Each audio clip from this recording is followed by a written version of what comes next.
Good evening, everyone. I'm Anne Mossop from the Sydney Opera House, and it's my great pleasure to welcome you here to the opening night of the Festival of Dangerous Ideas in 2012. The Festival of Dangerous Ideas is presented by the Sydney Opera House in partnership with the St James Ethics Centre, and my co-curator Simon Longstaff from the St James Ethics Centre is here to welcome you also. Thank you. Good evening, ladies and gentlemen, and on behalf of all of us here this evening and those attending the festival, I'd like to begin by acknowledging the Gadigal people of the Eora Nation, on whose traditional lands we meet, to pay our respects to their elders and also to all other elders who are here with us this time. I'd also like to welcome to her first Festival of Dangerous Ideas Louise Heron, the incoming CEO of the Sydney Opera House.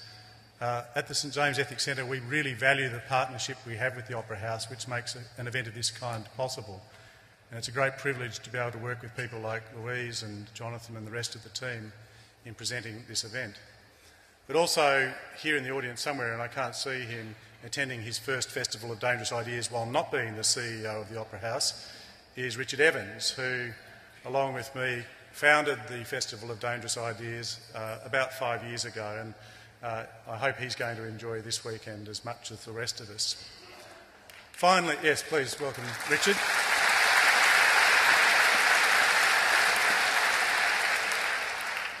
There are a number of great civic occasions taking place this weekend. One with the grand final of the AFL in Melbourne, the grand final of the Rugby League here in Sydney, and I'd count this as the third great civic event with all of us here. So thanks for coming along.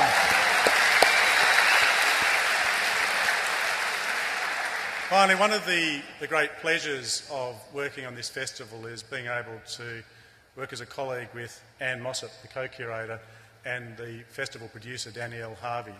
They are really tremendous intellects and great inspirations for making what I think you're going to enjoy as a wonderful weekend of activity. So it's with particular pleasure that I hand back to you, Anne, to introduce the first of our speakers tonight. Thank you.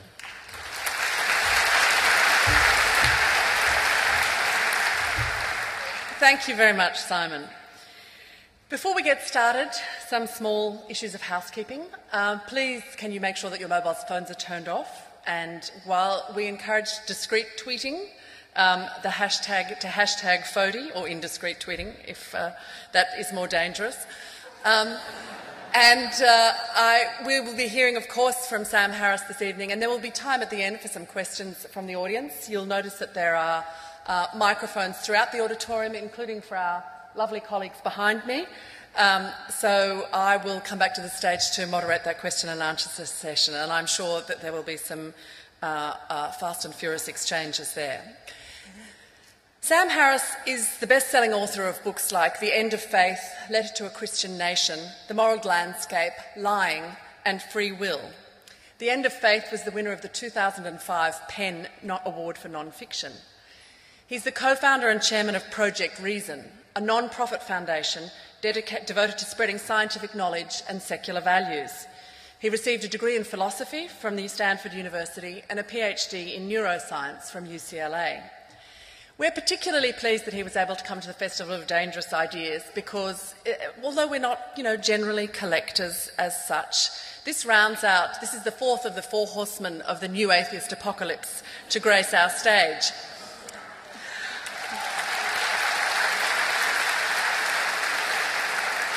And those of you who are truly Festival of Dangerous Ideas diehards may have been here to see Christopher Hitchens, the late Christopher Hitchens, open the first festival in 2009.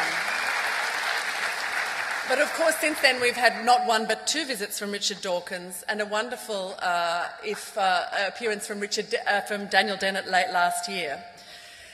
So, more importantly than that, however, what Sam Harris brings us tonight is a unique blend of science and philosophy to the fearless dissection of big and dangerous ideas.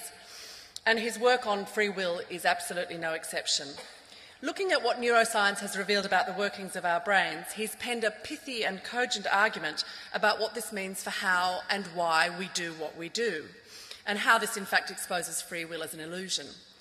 In the first paragraph of the book, He says, if the scientific community were to declare free will an illusion, it would precipitate a culture war far more belligerent than the one that has been waged on the subject of evolution. So when that breaks out, you were here somewhere very close to the beginning. Sam is writing about an area where the complexities of cognitive science, neuroscience and philosophy come together, and he really excels at bringing a compelling clarity to his argument that free will is in fact a delusion. So even those of us who are fortunate or unfortunate enough not to be philosophers and neuroscience scientists will be able to participate fully in this one, what I'm sure will be a wonderful discussion. Sam Harris.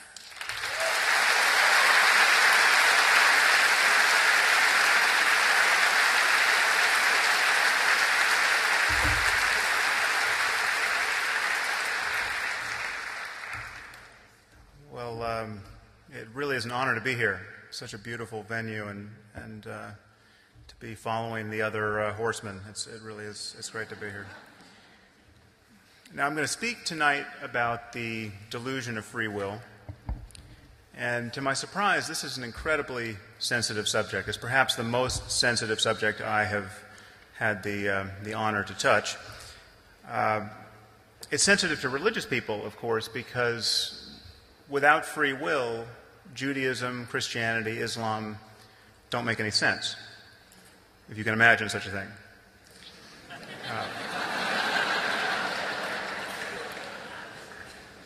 But the existence of free will is actually a very sensitive topic for atheists as well, because it seems to touch everything human beings care about. It seems to touch everything, in fact, that makes us distinctly human. Morality and law and politics and religion and intimate relationships, feelings of personal accomplishment, feelings of guilt and responsibility. It seems that most of what we care about in human life depends upon our being able to view other people like ourselves as being the actual conscious source of their thoughts and actions. So in this talk, I hope to do two things. I hope to convince you that free will is an illusion, and I hope to convince you also that this matters. And those are quite distinct. And I want to begin, I hope on not too defensive a note, by telling you the two most common ways of misunderstanding my argument. And this is sort of like beginning a marriage proposal by saying, here are the two most common reasons women haven't wanted to marry me, and why they were wrong. Now, the first way of missing the point is to think that we simply don't understand enough. Science is incomplete. Some of our scientific assumptions may be false.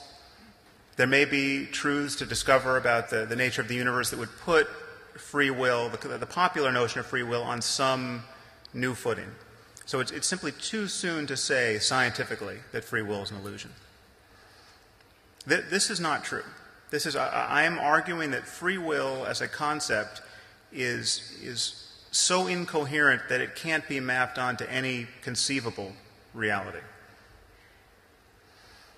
The second detour you might be tempted to take, as many have, is to say, well, of course, the popular notion of free will doesn't make any sense, it doesn't fit the facts, but none of that matters. That's an academic argument. We still feel free. This changes nothing. It's sort of like saying that atoms are mostly empty space. This is not empty space we can use. Nothing about our life changes. Everything is mostly empty space, but I still can't fit into an old pair of pants. Many people agree that free will doesn't make any sense and that it's some kind of illusion, but they think that nothing important changes, and that also, on my view, is untrue. Imagine you're taking a nap in the botanical garden next door. I don't know if that's legal or not, but just imagine you do it. And you are awakened by an unfamiliar sound, and you open your eyes and you see a large crocodile about to seize your face in its jaws. Stranger things have probably happened. It should be easy enough to see that you have a problem. Okay? And now swap the crocodile for a man holding an axe. The problem changes in some interesting ways, but the sudden emergence of free will in the brain of your attacker is not one of them. But imagine the difference between these two experiences. Let's say you survive your ordeal, and you have it's a terrifying experience. And let's say you're injured. Let's say you lose a hand. Okay, now imagine confronting your human attacker on the witness stand during his trial. Okay, if you're like most people, you are going to feel feelings of hatred that could be so intense as to constitute a further trauma. Okay, you might spend years of your life fantasizing about this person's death. How much time are you going to spend hating the crocodile? I mean, you might even go to the zoo to take your friends and family to the zoo for fun just to look at him. You'd say, that is the beast that almost killed me. Well, you might be pointing with this hand.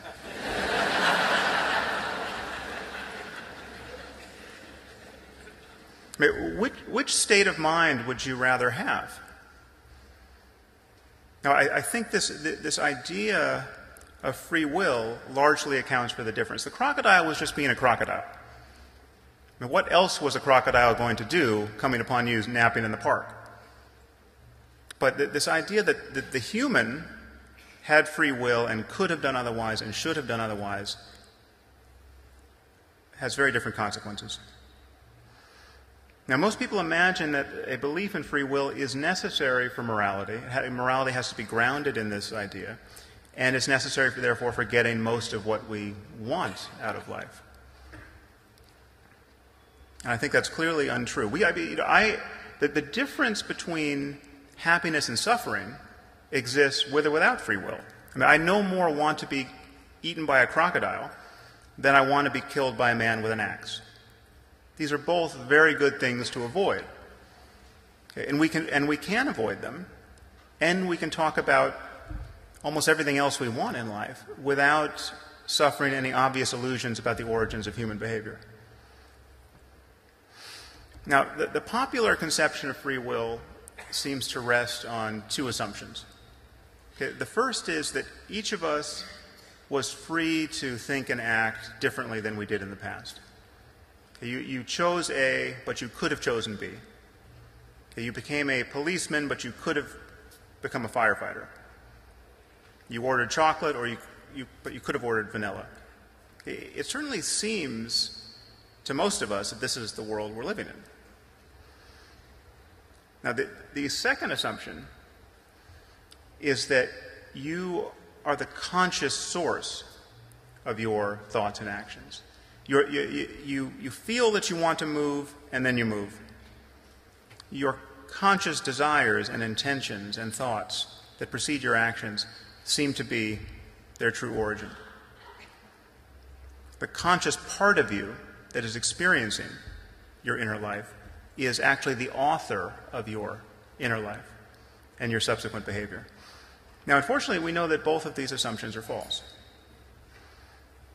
The first problem is that we live in a world of cause and effect.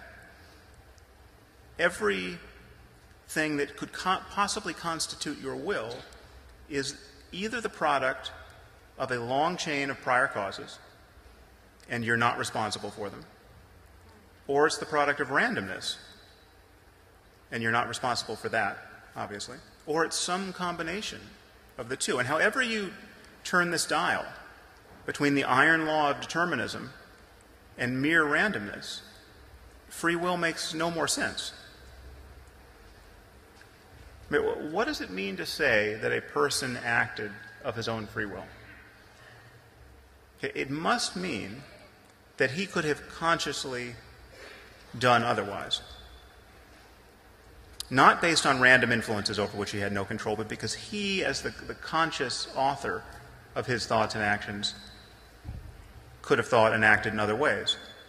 Now, the problem is that no one has ever described a way in which mental and physical events could arise that makes sense of this claim. Consider you're a generic murderer. Okay, his choice to commit his last murder was preceded by a long series of prior causes, a certain pattern of electrochemical activity in his brain, which was the product of prior causes, some combination of bad genes and the developmental effects of an unhappy childhood, whatever influences were impinging upon him the day he committed his crime. The moment we catch sight of this stream of causes that precede any conscious experience and reach back into childhood and beyond, or beyond the person's skin into the world, the sense of his culpability disappears. That the place where we would place our blame disappears. To say that he could have done otherwise is really to say he would have been in a different universe had he been in a different universe, or that he would have been a different person had he been a different person. Now, and as disturbing as I might find such a person's behavior, I have to admit that if I were to trade places with him, atom for atom, I would be him. And I would behave exactly as he did. And for the same reasons. There's no extra part of me that could resist the impulse to victimize innocent people. I mean, even if you believe that every human being harbors an immortal soul, this problem of responsibility remains. I cannot take credit for the fact that I don't have the soul of a psychopath. If I had truly been in this person's shoes, if I had an identical brain or an identical soul in an identical state, I would have behaved exactly as he did. So the role of luck in our lives appears decisive. One has to be very unlucky to have the mind and brain or soul of a psychopath. But the moral significance of luck is very difficult to admit. It seems to completely destabilize us. We seem not to know how to think about evil in this context.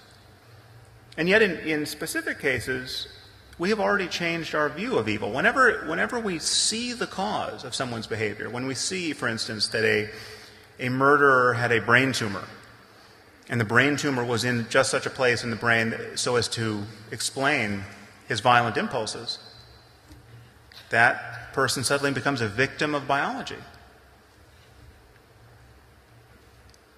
Our moral intuitions shift utterly. Now, I'm arguing that a brain tumor is just a special case of physical events giving rise to thoughts and actions. If we fully understood the neurophysiology of any murderer's brain, it would be as exculpatory as finding a tumor in it. If we could see how the wrong genes were being relentlessly transcribed, if we could see how his early life experience had sculpted the microstructure of his brain in just such a way as to give rise to violent impulses, the whole conception of placing blame on him would erode. Now, of course, this is a problem that scientists and philosophers are aware of, and many think they have put forward a notion of free will that can withstand the facts. And I'll deal with some of that. There appears to be a poltergeist in this computer.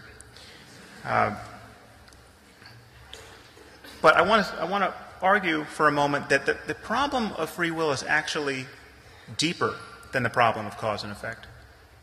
I mean, most people think we have this experience of free will, and simply we can't map it on to physical reality. I think this is an illusion. The free will doesn't even correspond to a subjective fact about ourselves. And if you pay close attention to your experience, you can see this. Your thoughts simply appear in consciousness, very much like my words. What are you going to think next? What am I going to say next? I could start just wondering about why we don't eat owls. Why don't we eat owls? They seem perfectly good. Where did that come from? Well, as far as you're concerned, it came out of nowhere. Right? But the same thing happens in the privacy of your own mind. It's happening right now.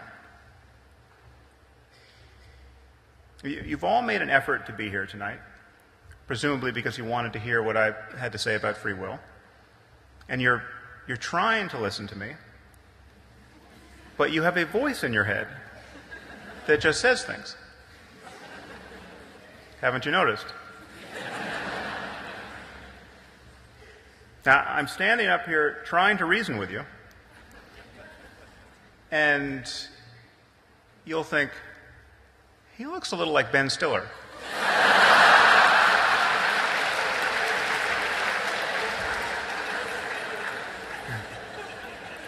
I was hoping I didn't look that much like Ben Stiller. Thoughts just emerge in consciousness. Okay, we are not authoring them. We can't think them, we can't choose them before we think them. That would require that we think them before we think them. If you can't control your next thought, and you don't know what it's going to be until it appears, where is your freedom of will? Now, at this moment, some of you are thinking, what the hell is he talking about? Here's what I'm talking about. You didn't choose that thought either. If you're confused by what I'm saying, you didn't create that state. Conversely, if you understand what I'm saying and you find it interesting, you didn't create that either. Everything is just happening. And that includes your thoughts and intentions and desires and your most deliberate efforts. We will come back to that point. Now, of course, in a sense, our brains, do think our thoughts before we think them. And they think many things that we never hear about. We're conscious of only a tiny fraction of what goes on in our minds. And we continually notice changes in our experience, in thoughts and intentions and moods and resulting behavior. But we are utterly unaware of the neurophysiological changes that produce those changes. I mean, consider the sensation of touching your finger to your nose. Okay, feel free to try this.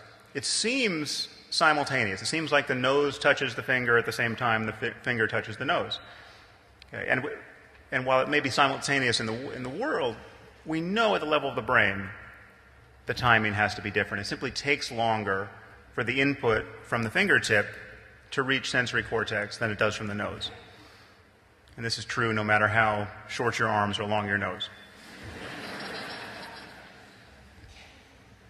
So the experience of the present moment, even of the simplest sensation, is built upon layers of unconscious processing that we're not aware of. Okay, so even the apparently simple conscious events are not entirely what they seem. The present moment is, in some sense, already a memory that is being buffered.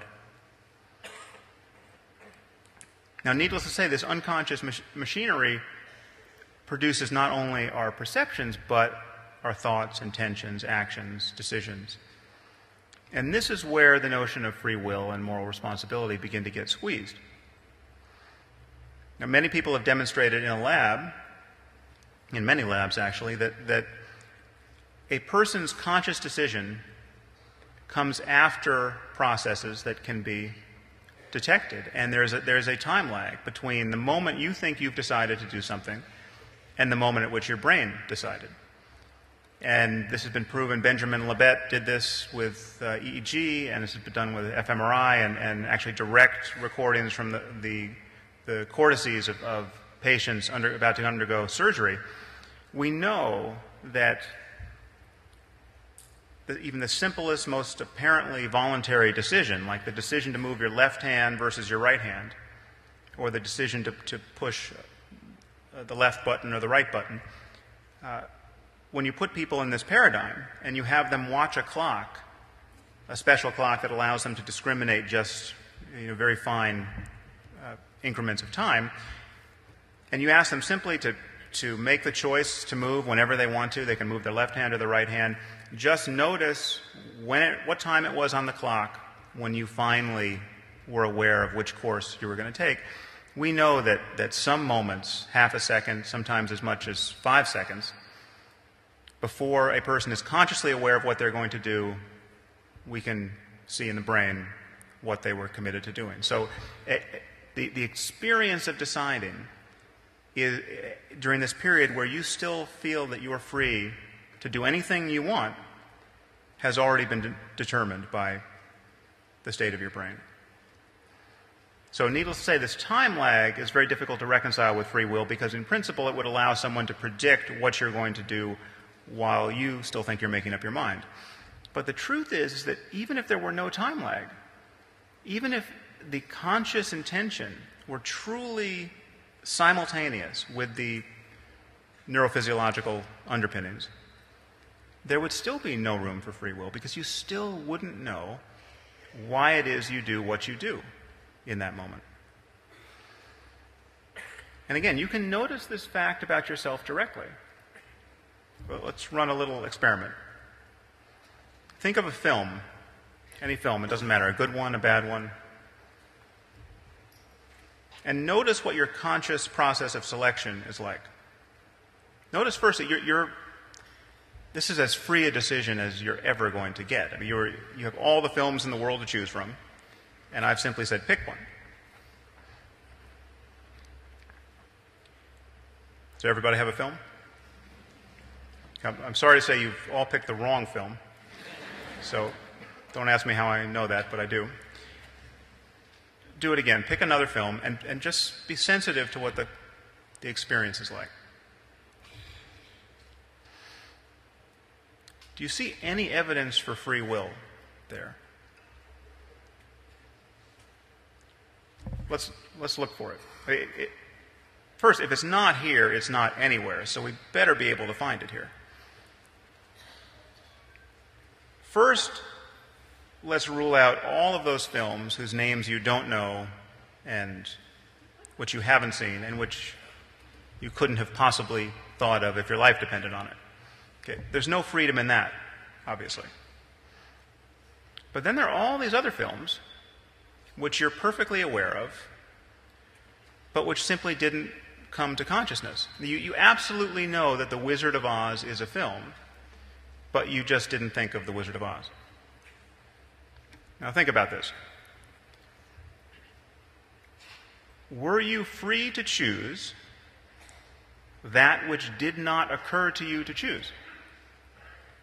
For whatever reason, your Wizard of Oz circuits were not primed in such a way as to deliver it as a possibility. Of course, if you did think of The Wizard of Oz, you should consider yourself a genius. Okay, so you probably thought of several films. And let's say you thought of Lawrence of Arabia and Avatar and Mad Max. Okay, so you kind of converged on those three, and then you thought, well, I'm Australian, I'll go with Mad Max. And then you thought, no, Mel Gibson is more than a little creepy at this point in his life. So I'm going to go with Avatar. Okay? And you settled on Avatar. Well, you still don't know why you chose Avatar over Lawrence of Arabia. And this is the sort of decision that motivates the idea of free will. You go back and forth between two options, and you're not suffering any obvious constraints from the external world or any coercion. It just, you appear to be doing all of it. It's just you and your thoughts. But when you look closely, it is a mystery why you chose one over the other. And you might have a story to tell about it. You might say, well, I saw an animated movie last week, and Avatar's animated, so I remembered that, and so I just went with Avatar. Okay, well, the first thing to say is that we know that those sorts of explanations are almost always wrong. When you bring people into the lab and manipulate their decisions, they always have a story about why they did what they did, and it never bears any relationship to what actually influenced them. So you can bring people into the lab, and and give them a hot beverage as opposed to a cold one to hold in their hands and get them to cooperate more or to like one person more than another, and they have no idea that the temperature of the cup in their hands is influencing them at all. The psychology is just bursting with evidence of that kind. But even if you're right in this case, even if the memory of the animated film was the thing that steered you to Avatar over Lawrence of Arabia, you still can't explain why it had that effect. Why didn't it have the opposite effect? Why didn't you think, well, I just saw an animated film, so I'm going to go with something else. I'll go with Lawrence of Arabia.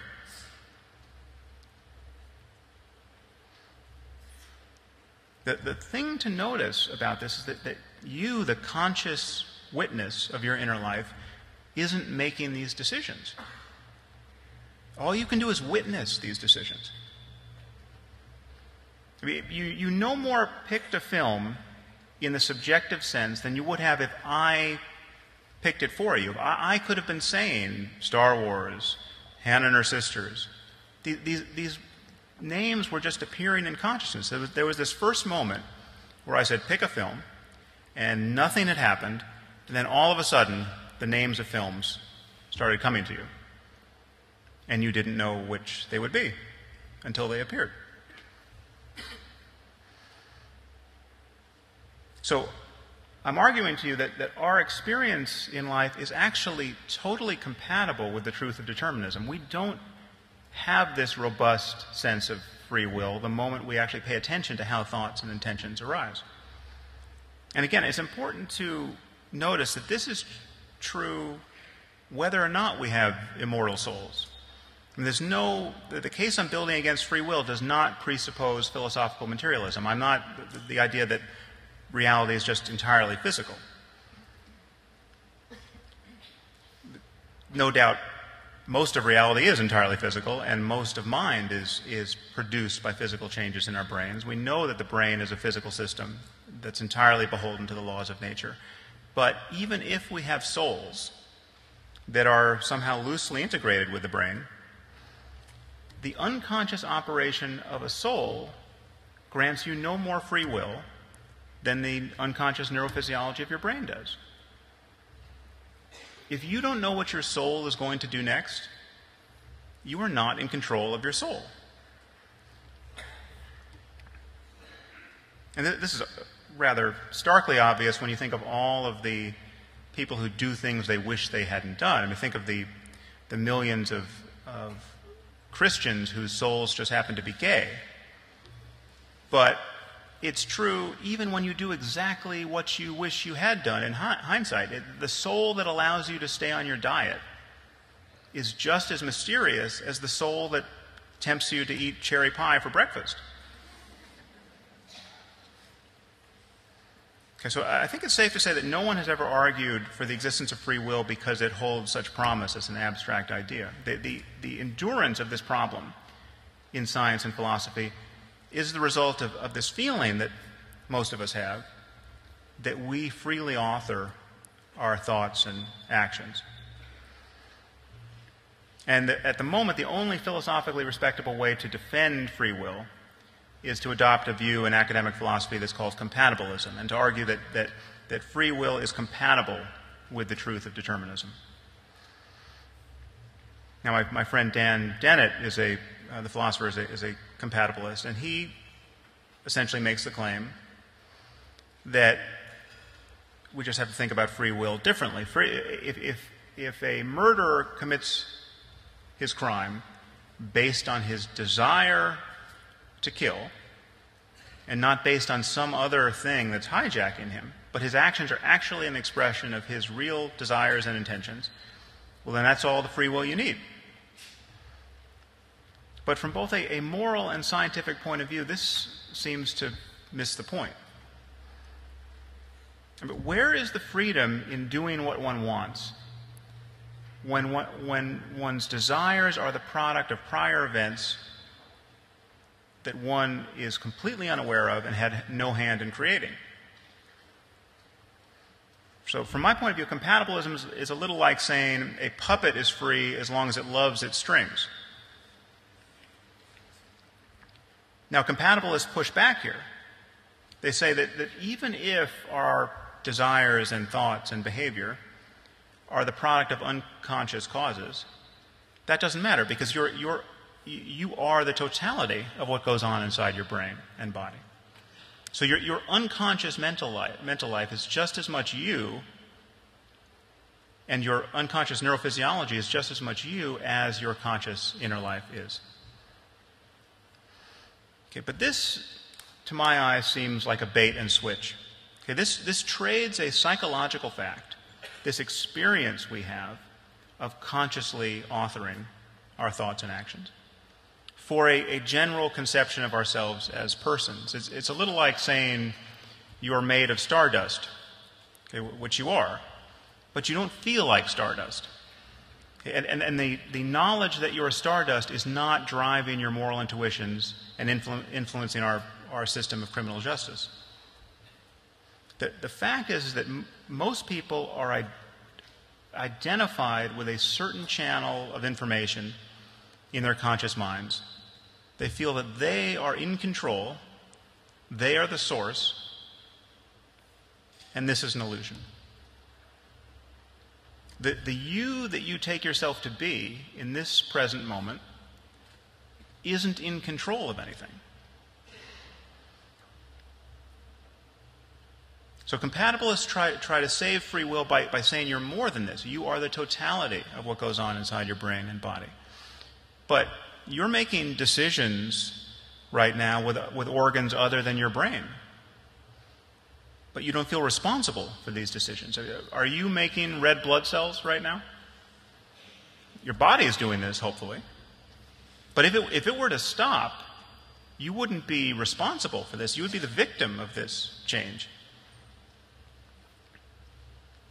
So to say that you are responsible or are identical to everything that goes on inside your brain and body is to make a claim about you that bears absolutely no relationship to the experience of conscious authorship and subjectivity that has made free will a problem for philosophy in the first place.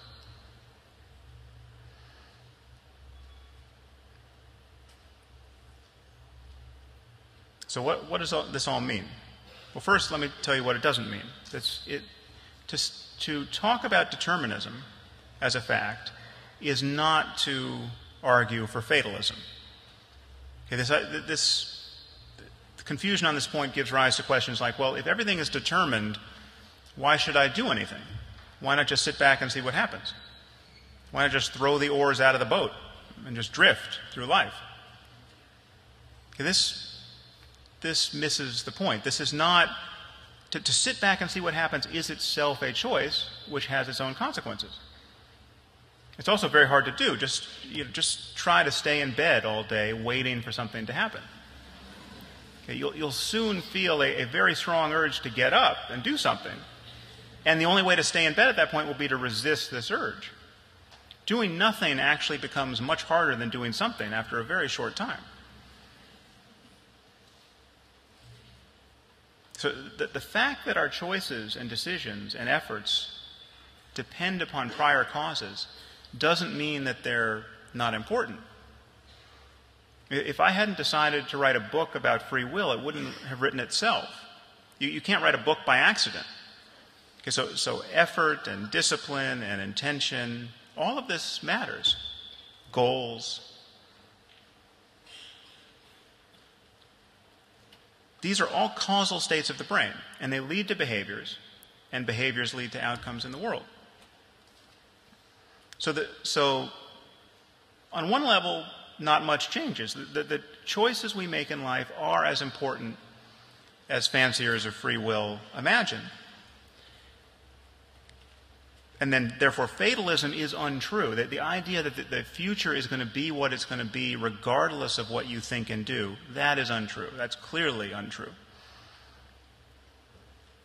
But the next thing you think and do is going to come out of a wilderness of prior causes which you, the conscious witness of your inner life, cannot see and did not bring into being.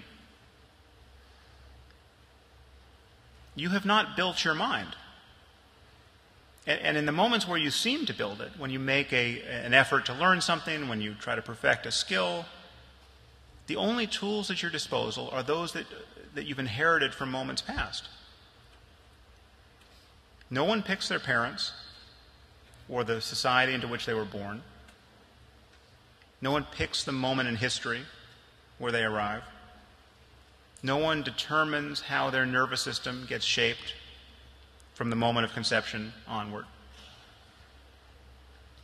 So you are no more responsible for the structure of your brain, as well as its functional states, as you are for your height. But I'm not saying that you can just blame your parents for every bad thing that happens to you and make no effort to change yourself. This is a way of misunderstanding the argument. It is possible to change. In fact, viewing yourself as a system open to myriad influences actually makes change seem more possible. I mean, you are by no means condemned to be the person you were yesterday. In fact, you can't be that person. The self is not a stable entity. It is a process. But it is a fundamentally mysterious process.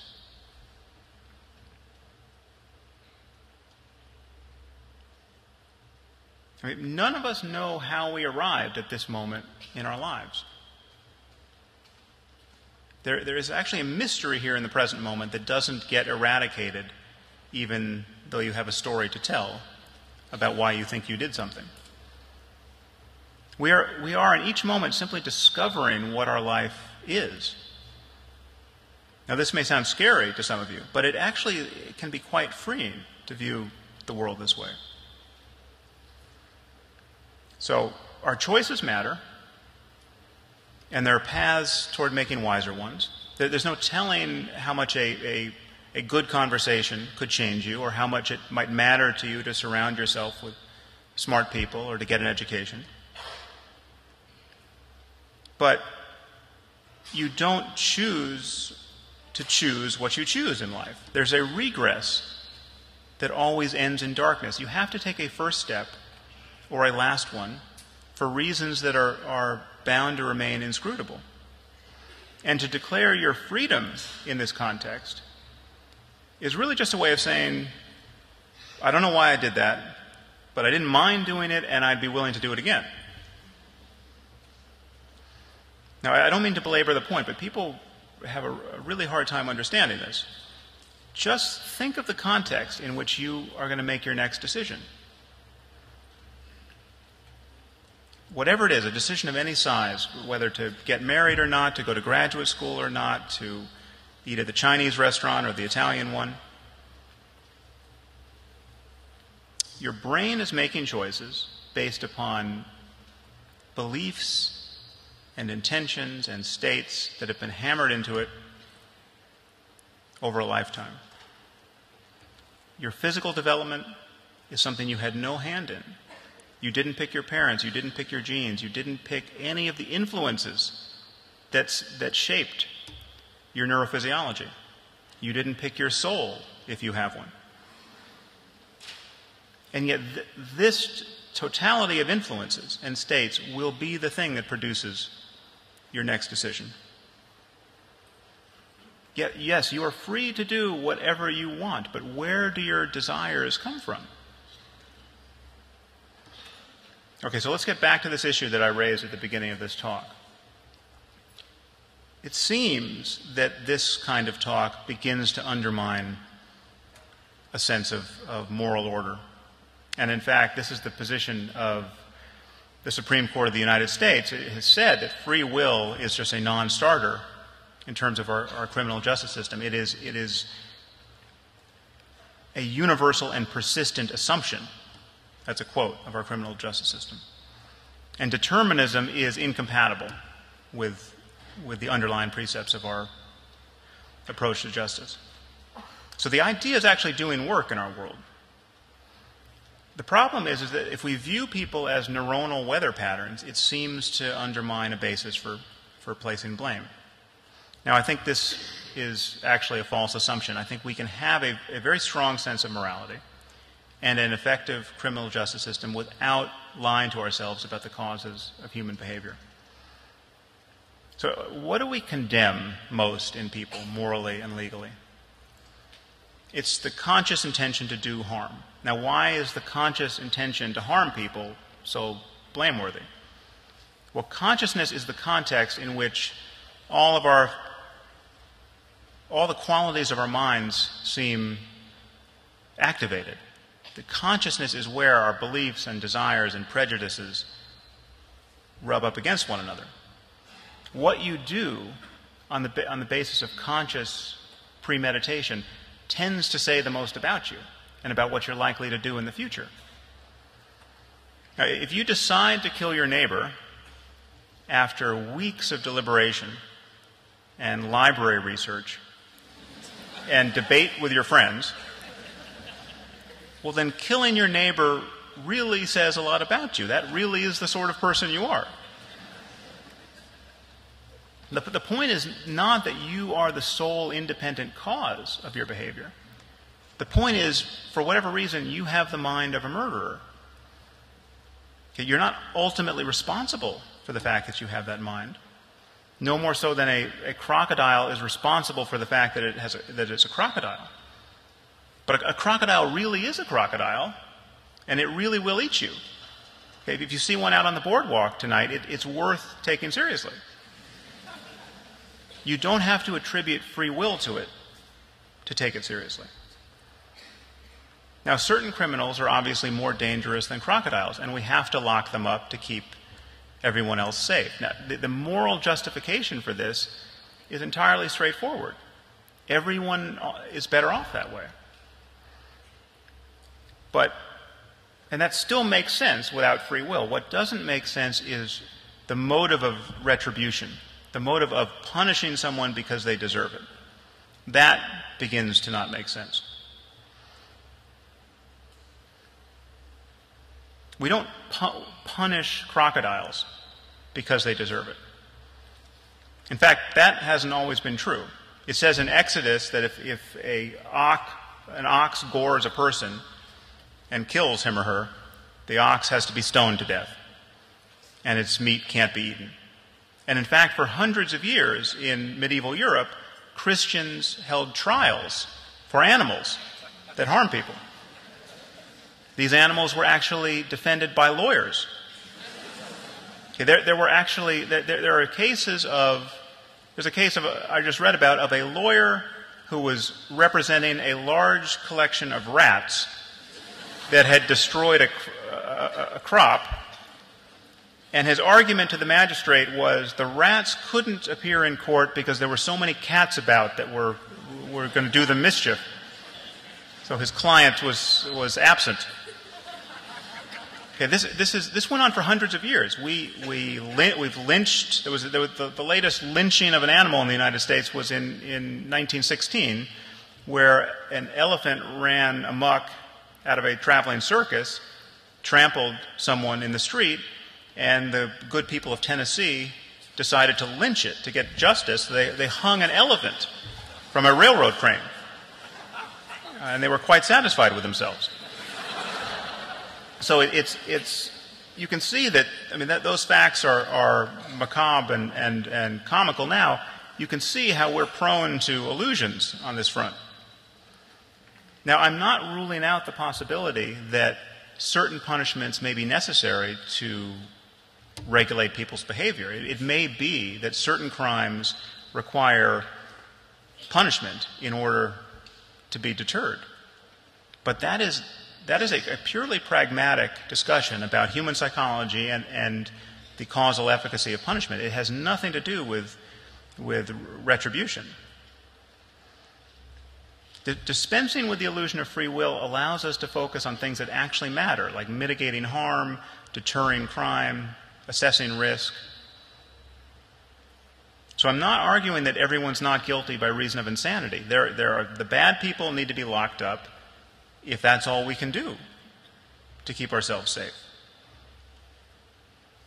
And all the distinctions we care about, the difference between voluntary and involuntary action, or the moral responsibilities of an adult versus those of a child, All of those can be conserved without this notion of free will. In the United States, we have 13-year-olds serving life sentences for crimes. I don't know if this happens in Australia, but this happens in the U.S., and it's not based on any kind of sane assessment that these children cannot be rehabilitated. It is based on the sense that they deserve this punishment. They are the true cause, the sole cause of their behavior, which was so heinous that they deserve this as a matter of retribution. That doesn't make sense when you relax this notion of free will. I mean, the thing you have to admit in the final analysis is that even the most terrifying people are at bottom unlucky to be who they are. And that has moral significance. And once again, even if you think everyone harbors an eternal soul, the game doesn't change. Anyone who's been born with the soul of a psychopath is profoundly unlucky. You take one of the most odious people I can think of, Saddam Hussein's eldest son, Uday Hussein. He really is somebody it's almost impossible to feel compassion for this man when you think of him as he was as a man. I mean, this was somebody who, when he would see a wedding in progress in Baghdad, would descend with his thuggish bodyguards and rape the bride. Sometimes he would rape and kill the bride. He did this more than once. Okay, so given that we couldn't capture him during the course of that war, whatever you think about the ethics of the war, it was good that we killed him. I mean, unless you are a total pacifist, you have to admit that this is what guns are for, to shoot people like Uday Hussein. Okay, but simply walk back the timeline of his life. Think of him as a 4-year-old boy. Okay, he might have been his psychopathy might have been evident even at the age of 4. He might have been a scary boy, but he was also a very unlucky boy. I mean, he had Saddam Hussein as a father. How unlucky can you get? Okay, he was the 4-year-old boy who was going to become the psychopath Uday Hussein, through no fault of his own, ultimately. If at any point in his life course we could have intervened to help him, at 4, at 5, at 6, at 7, at 8, that would have been the right thing to do, and compassion would have been the right motive. So the irony is, if you want to be like Jesus and love your enemies, or at least not hate them, one way into that is to view human behavior through the lens of a wider scientific picture of causation. Now, I'm not saying that it would be easy to adopt this perspective if you or someone close to you was the victim of a violent crime. This is how we need to see the world in our more dispassionate moments. But our dispassionate moments are the source of our thinking about public policy and scientific truth.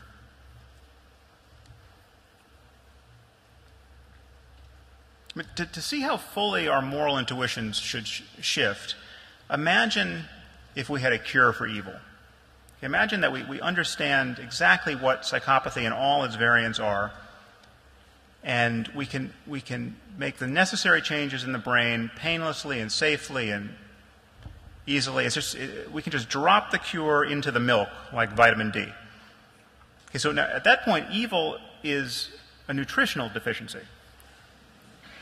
Now, imagine the logic, the moral logic, of withholding the cure for evil from someone as a punishment for their evil acts. Would it make any sense at all to say, well, no, this person was so evil, he was so bad, he caused so much harm, that he shouldn't be given the cure? Does that make any sense at all? Imagine withholding surgery from someone who has a brain tumor as a punishment when you are sure that the brain tumor was the cause of their violent behavior.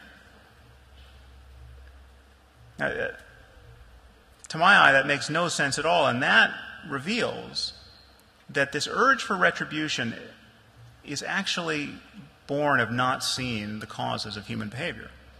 When you see the causes, if we could trace the causes in a fine-grained way, this notion of vengeance and this notion that people deserve what they get in this way as punishment would disappear. And this leads me finally to the subject of religion, because of course the notion of God's justice is entirely a matter of retribution. People deserve what they get because based on their own free will they are misbehaving. I mean, this is the religious answer to the problem of evil. When you say, well, how did an omnipotent and omnibenevolent God allow the Nazis to kill millions of people? The answer is, well, human beings are endowed with free will, and therefore God couldn't control that part. Now, obviously, that's not an answer to all the other mayhem that's born of other causes. So tsunamis and epidemic disease, an omnipotent God seems responsible for those things. But the religious answer to the problem of human evil is free will. Free will is what makes sense of the idea of sin, this idea that people can consciously, as the sole cause of their behavior and belief, turn away from God. I must be the sole sufficient cause of my unbelief. Okay, this can't be true. Not only can this not be true, because beliefs are born of all of these prior causes, I can't actually be the cause of my unbelief. It seems impossible to describe a universe in which it could be true.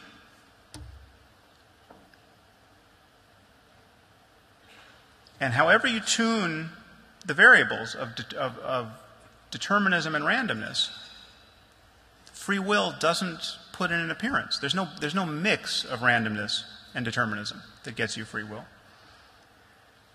Now, ironically, one of the fears that religious people have is that this way of viewing the world dehumanizes us. But rather, I think it humanizes us. What could be more dehumanizing than to say that most people throughout human history are in some crucial way responsible for the fact that they were born at the wrong time, to the wrong parents, given the wrong beliefs, given the wrong religion, the wrong intellectual influences, and as a result of that, they deserve to be punished for eternity. And the God that designed this diabolical apparatus is somehow still good. So to conclude, I just want to bring this back to the direct experience of consciousness in the present moment. It's generally argued that free will presents us with a compelling mystery. We have this robust experience of freedom, and yet we can't figure out how to map it onto physical reality. I'm arguing that's not the case. I think this is a symptom of our confusion. The illusion of free will, on my account, is itself an illusion. There is no illusion of free will. Thoughts and intentions simply arise. What else could they do?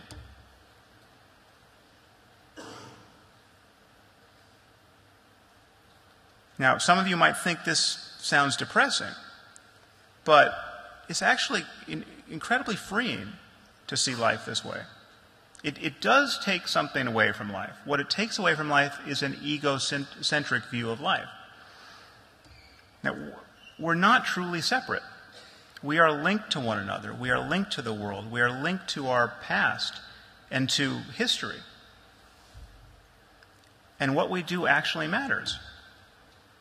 Because of that linkage, because of the permeability, because of the fact that we can't be the true locus of responsibility, that's what makes it all matter. So you can't take credit for your talents, but it really matters if you use them. You can't really be blamed for your weaknesses and your failings, but it matters if you correct them. Pride and shame don't make a lot of sense in the final analysis, but they were no fun anyway.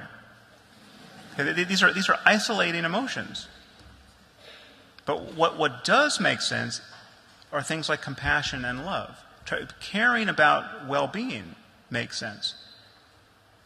Trying to maximize your well-being and the well-being of others makes sense. There is still a difference between suffering and happiness, and love consists in wanting those we love to be happy. All of that still makes sense without free will. And of course, nothing that I've said makes social and political freedom any less valuable. Having a gun to your head is still a problem worth rectifying wherever intentions come from. So the freedom to do what one wants is still precious. But the idea that we as conscious beings are deeply responsible for what we want, I think needs to be revised. It just can't be mapped on to reality, neither objective nor subjective. And if we're going to be guided by reality, rather than by the fantasy lives of our ancestors, I think our view of ourselves needs to change. Thank you very much.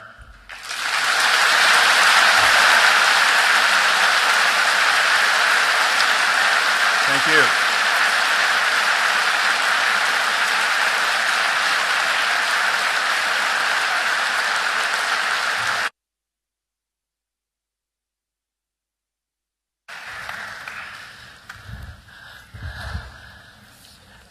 Now, for those of you who are still thinking clearly after that onslaught, it's time for some questions and discussion for Sam.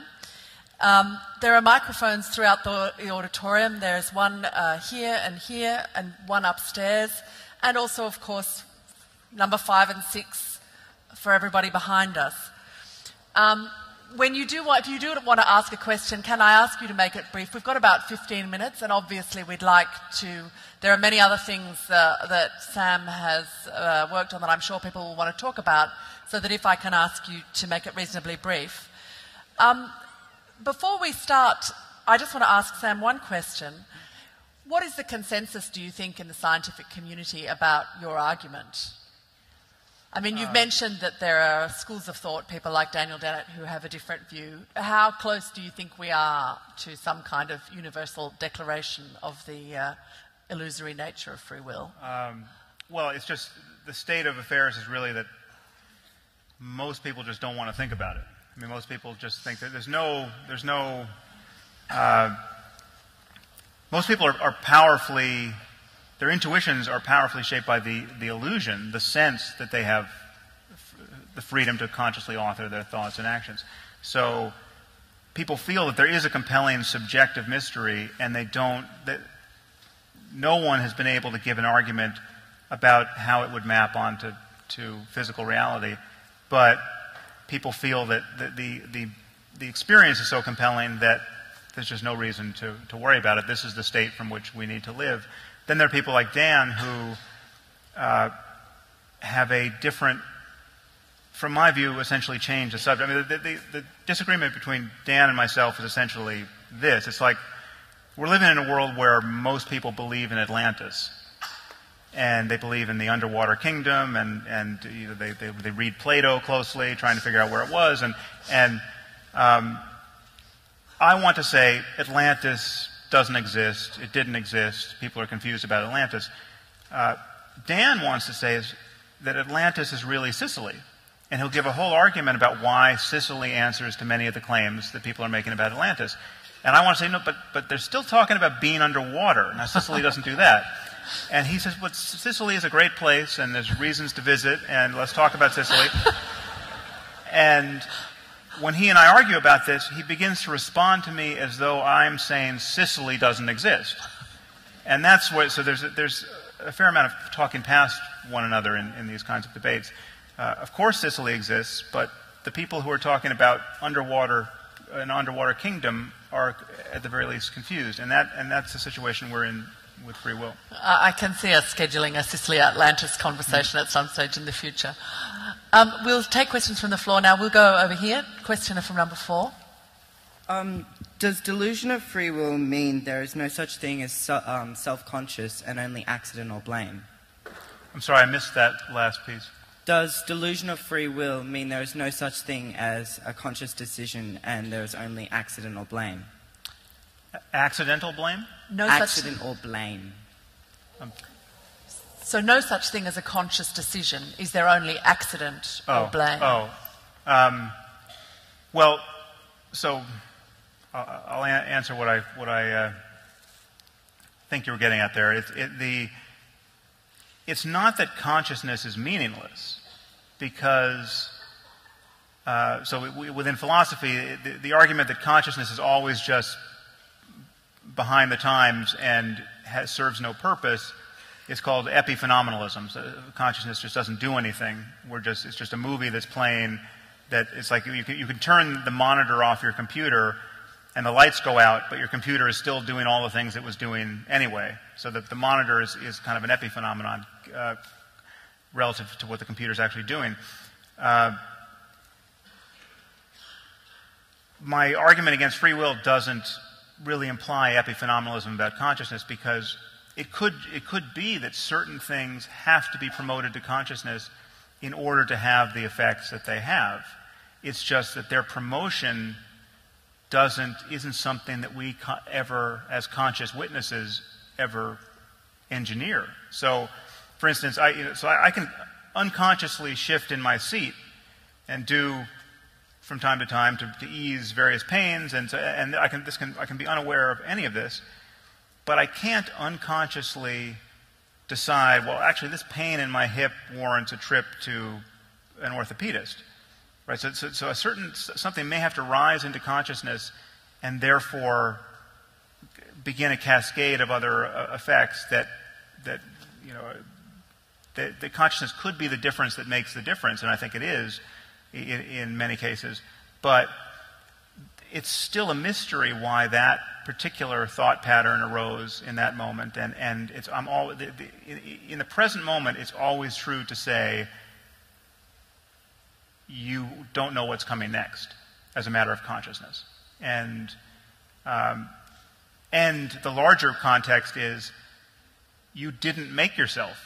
You didn't pick your parents, you didn't pick your genome, you didn't pick anything that actually explains the totality of what you are is something you can't truly own. And so the role of luck and its moral significance, I think, is something we have to talk about. Coming next from number 3. Hi, thanks for that. That was great. My question's hypothetical, but I think it's rather plausible. What should we, and I said we as a global community, maybe rational members of the global community, do in the event of a faith-based nuclear attack? And perhaps take the position of a hypothetical president of the United States. How would you address that? What? And maybe also speculate how President Obama or President Romney, God forbid, how they may. You've speculated on them a bit. What should we do? How would you respond in the aftermath of a faith-based nuclear attack? And not a nuclear 9/11, I guess. Well, I mean, it seems to me that the faith part is not particularly relevant once the bombs have actually fallen. Let's say one. I mean, I think what you may be getting at is just that faith. And this is something obviously that I went into in some detail in my first book, The End of Faith. The problem with otherworldly faith, the problem with the idea that you get everything that you could conceivably want after you die, is that it takes the entirely rational and important motivating component of death out of the equation. So then you can walk around the world meeting people who are in some basic sense eager to die, and they're not bluffing. There are many secular people and religious liberals and religious moderates who think that everybody's bluffing. And it doesn't matter how many people make a suicide video and then blow themselves up. They still think that in some sense you can't trust people's representation of their beliefs. You can't take that at face value. There's always some deeper thing. They've been manipulated, they've been brainwashed, it's politics, it's economics. It's never the faith. And notice when you see that game being done, when you see someone looking for a deeper explanation behind religion, notice the asymmetry here. Notice that no one ever does it in reverse. No one ever meets somebody with a grievance and hears them say, I had no hope. I couldn't afford school. I was desperate because we've been living under occupation for decades. I saw no reason to live, so then I entered the jihad because it seemed the only game in town. No one ever hears that. First of all, you fundamentally never hear that, but let's say you did hear that. No one is tempted to go beneath that and say, well, what's the real religious motive? Okay, they're always looking for an economic or political motive behind the religion. No one ever looks for the religious motive behind the economics or politics. I'm not saying there is one, but it's just if you play this game only in one direction, you'll always be discounting people's religious beliefs. I think that faith, the certainty of paradise is intrinsically dangerous. One, because it's very likely false. Right? There's no good reason to believe it. So if you're actually failing to maximize the only circumstance of well-being that you can be certain of. But two, it allows people to do things that would be unthinkable otherwise. And so I do worry about that. Mm. Up here. Hi. You talk about treatment instead of punishment. How do you explain that the coercive treatment is in a violation of the personal autonomy and the personal values of the offender? And doesn't that violation end up constituting a kind of punishment anyway? Also, why not talk about treatment and punishment at the same time? Well, it's a question of that question is arising in a context in which we don't understand the details, and therefore our treatments for anything at the level of the mind are incredibly coarse. And if you're talking about pharmacology, they have a spectrum of undesirable side effects, and nothing really works all that well. So you have to imagine the case where we really have a deep understanding and we really have remedies that work, and they don't come with all of these other terrible side effects. So you're not having to weigh symptoms, the symptoms of the disease versus the symptoms of the cure. It's much more analogous to the antibiotic. Well, that's probably not a good analogy because there are side effects. But the tumor was removed, and no one is left wondering whether that was a good idea, because the problem was discrete enough, that the remedy was clear enough, and the outcome was good. In that case, you're just talking. It's like I'm not going to worry very much about someone's right to be a psychopath. If we have a cure for psychopathy, which is, you just get it in the milk now, but then we have parents who don't like the idea of this cure, even though we don't have side effects, and now they're raising psychopathic children who we all have to deal with. That becomes again, in the gray areas, it becomes something to debate, because you're talking about cures that don't necessarily work, incomplete understanding, side effects. Then that's the world in which we're going to be living for a very long time, perhaps forever. But where things become clear and actionable, I think our intuitions just naturally change. I mean, it used to seem completely insane I would imagine, to even fix somebody's teeth. It's like orthodonture is this crazy artifice that we have foisted upon ourselves at some point. And yet now, if your kid has very crooked teeth, it is the compassionate and not entirely intrusive thing to do to fix them. And the kid will thank you when they're old enough to see the benefit. And so we don't waste a lot of time thinking about the ethics of things like that now, and yet when they're novel, I think the novelty is startling. Sam, I accept your premise about the non-existence of free will. I want to explore your assertion that it matters. You've illustrated the point that it matters largely in reference to the criminal justice system. For most of us, most of the time, our lives don't intersect with the criminal justice system. So can you illustrate this assertion by explaining how you've conducted your life differently since you landed on these ideas about free will?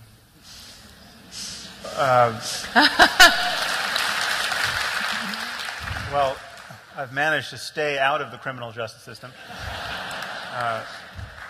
Yeah, I mean, so the criminal justice component of it isn't something that I deal with on a day-to-day basis, but the ethical component is, and the emotional component is, and I can tell you I don't always see the world this way. I mean, I sort of have to remind myself that I see the world this way. I mean, there are many modes in which we all function, but when I do see the world this way, it completely undercuts the basis for hatred. I mean, there is no rationale for hating a person. I mean, the equation between the crocodile and the man with the axe does actually become valid for me emotionally. Now, again, it sets a very high bar if I was the person who was attacked. But even in those cases, when I get into not physically attacked, but when I get into some situation with somebody where I'm liable to take their hostility personally, and find them as the source, something that that inspires anger or hatred or some really negative emotion. That viewing with a wider lens, how we both got into that situation, just the bottom drops out, and the logic of indulging that mood falls away. And that seems to me to be an intrinsically good thing. Now, people begin to worry, well, what about all the good moods? I mean, can you still love people while viewing them as part of this vast fabric of causality? And I find that there is no sacrifice to the good stuff. I mean, it's not. First of all, things have to be sort of situationally appropriate. I'm not constantly looking at my daughter thinking about she's just a part of the physical universe and wow, neurotransmitters giving rise to all this cuteness. I mean, that's not the mode I'm in, but even to think in those terms, it doesn't cancel the desire for her happiness. It doesn't cancel. I mean, the love survives the truth. It doesn't. Love is not vulnerable to knowing how things are arising, and knowing how things are arising doesn't nullify all the distinctions about the differences the possible differences in human experience that we care about. We still care about living good, happy, easy, positive lives, and what else could we care about? We're really almost out of time, but out of fairness, I want to take one quick question from each of these microphones. So if we can start over here, please. Hello, how are you doing? I found basically when we all go home tonight, I'm sure some of us will be told if we're lucky that we're loved by, you might have just touched on this, by our families and partners and things. And I'm sure a lot of people in here will be thinking, yeah, but that's not your decision. Like, you love me, but that just derives from events that are out of your control. Right. And although I found your argument very compelling, it's just that facet is a bit depressing to me. That no one actually loves me if I don't make the choice. So, are you a bit unhappy with the idea that, I don't want to get a bit personal, but your wife didn't make the decision to love you, she just does? do you find that a bit depressing? Or, how do you deal with that?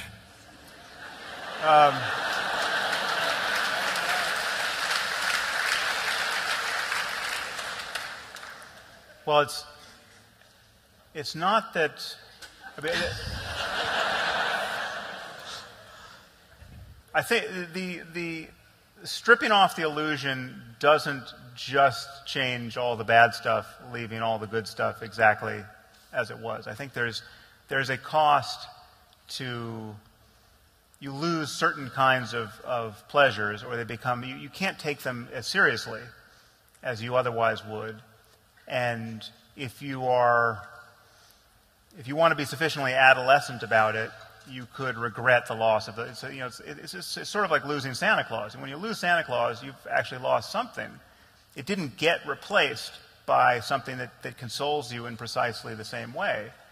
So Christmas got a little less fun when Santa Claus was fully debunked, and yet believing in Santa Claus and things like Santa Claus has so many other costs that you just couldn't indulge it even if you wanted to. And so there are some Santa Claus-like things that you lose, perhaps. And I haven't spent a lot of time thinking about what they all are, but I don't see. You're sort of asking. Implicit in your question is that there may be some choice here, but there's no. It's like either this seems to be the way the world is to you, or it doesn't seem that way, and you can't choose to believe one way or the other based on how it makes you feel, or at least if you do succeed in doing that, you should be pretty sure you're deceiving yourself. I mean, the way the belief makes you feel can't be one of your reasons for believing it. You've got to believe it based on what you think is true. But on the whole, I find it almost entirely, the change almost entirely positive. I mean, it is all of the negative states of mind that become so intractable and just motivate people to waste their entire lives, really, are undercut by this, that are anchored to this illusion. And the depth to which we can take things personally. I mean, so if I read my Twitter feed and I see all the people who hate me and think I'm an idiot, and all the people who misunderstand the thing I just said, and I did, it's just the moment I begin to lock in and take it personally, well, then it's just like picking up a hot coal. I mean, there's nothing good about it. But an ability to disengage from that and to see the illusion of that does come at the cost of, you can't indulge the good stuff at the same level you otherwise would. So again, like pride and hatred are sort of on a similar level. So like how proud can I be of something? Let's say I do something exactly the way I wanted to have done it, and it's a success, and everyone tells me that was great. No one could have done it the way you just did it. Don't you feel good about yourself? When I look closely, I can't really make much out of that moment, and it's not, and so therefore I can't really be so motivated by that kind of turn of events. I mean, I just can't feel. I see too much of how luck was involved and other people's contributions and just stuff I wasn't aware of, and it's like hitting a golf ball. Sometimes it goes great and you feel like Tiger Woods, and sometimes it goes into the woods, and the indulgence of taking credit for the one so fully and feeling like a schmuck for the other, that vacillation between the two at a certain point becomes just a source of suffering. I mean, it's just not. It's an illusion. It's a dream you can wake up from. Paradoxically, you can still want to play golf and still have fun playing golf. It's just you're just less miserable. And a quick question from you. Hi, Sam. Hi. I'm just wondering, you mentioned a couple of times the sort of being unlucky if you were born with bad genes or to be a psychopath or something like that. And I'm just wondering, is there any evidence to your knowledge that there is such a thing as like a psychopath gene or an equivalent, something like that? I mean, the genetics of it are not totally worked out. I mean, the contribution is not like Huntington's disease where it's 100% contribution and we know what genes are involved. But yeah, clearly there's a genetic component to psychopathy, and so there are people who have this complement of genes who don't wind up being psychopaths, but they can have some of the traits of, there's a scale of traits of psychopathy. And it's, some, like almost everything that we care about, some combination of genes and environmental influences that cause it. So this has been a classic opening for a Festival of Dangerous Ideas. Golf, Ben Stiller, psychopaths, and a cherished delusion going out the window. So I'm hoping you're all going to head out into the night, relieved of the burden of free will, hoping that you're lucky, that you ended up with the right parents. Sam will be signing books in the foyer as we leave here. I'd like you to join me in thanking him, and I hope to see you over the weekend. Thank you.